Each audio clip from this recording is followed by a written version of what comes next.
Hey guys, sorry I haven't been uploading since last year, but today we're going to do my Blu-Ray collection. Yes, it's only like 20 movies, so let's get through it. First movie in my collection is the Lego Movie.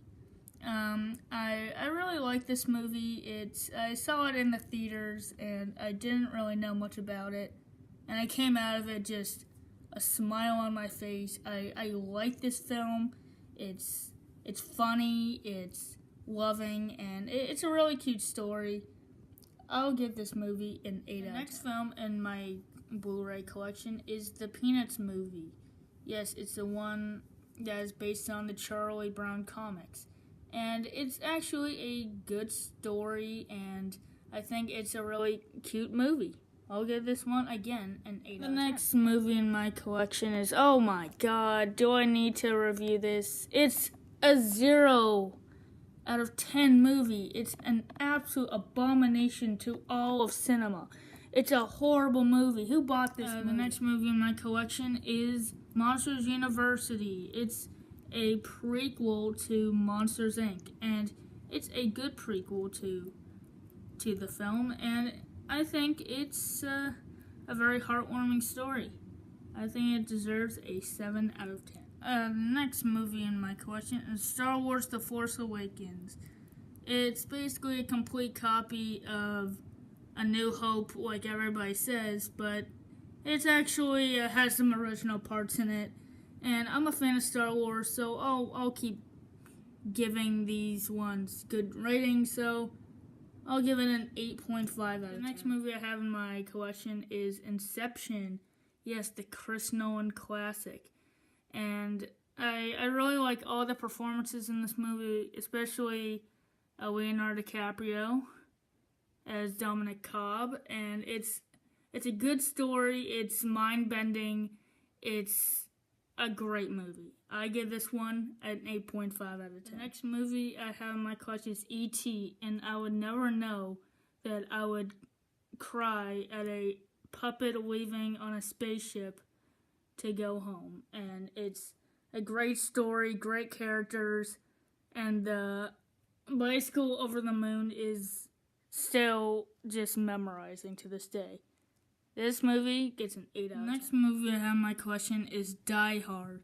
And I got this movie in Canada, so that's why it has the French version down there. But it's still Bruce Willis's best movie, and it's probably in my top 10 favorite movies of all time. And definitely in my top 3 action movies of all time. This movie gets a 9 out of 10. The next movie I have in my collection is a movie called Dunkirk. It's a Chris Nolan movie, go figure, and it's about a true event, the escape of Dunkirk, and it really tells the story well, and I give this movie a 7.5 out of 10. The next movie I have in my collection is a Marvel movie, and it's Spider-Man Homecoming. Spider-Man Homecoming, it's a fun movie. It has action, it has comedy, it literally has everything. It's a high school storyline. It's a good movie. It gets an 8 out of 10. The next movie I have in my collection is Rogue One, a Star Wars story. Yes, it's another Star Wars story, but I like all the characters in the movie. It's a good story. It really tells the story about how the Death Star was made, and it's a good movie overall. It gets an 8 out of 10. The next movie I have in my collection is Jurassic World. It's probably the second best Jurassic Park movie in the franchise, but it has really too many flaws. But it's still a good movie. It has Chris Pratt in it that saves the whole movie. So I'll still give this one a 6 out of 10. The next movie I have in my collection is another Marvel movie, and it's called Guardians of the Galaxy.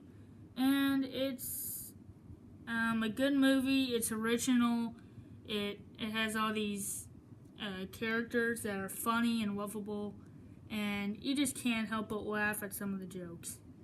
I give this one an 8 out of 10. And the last movie I have in my collection, unfortunately, is Guardians of the Galaxy Volume 2. We ended it off with 3 Chris Pratt movies in a row, but it's still a good movie. It's as original and as funny, but I think it's a little worse than the first volume. But saying that, I think it's still a 7 out of 10.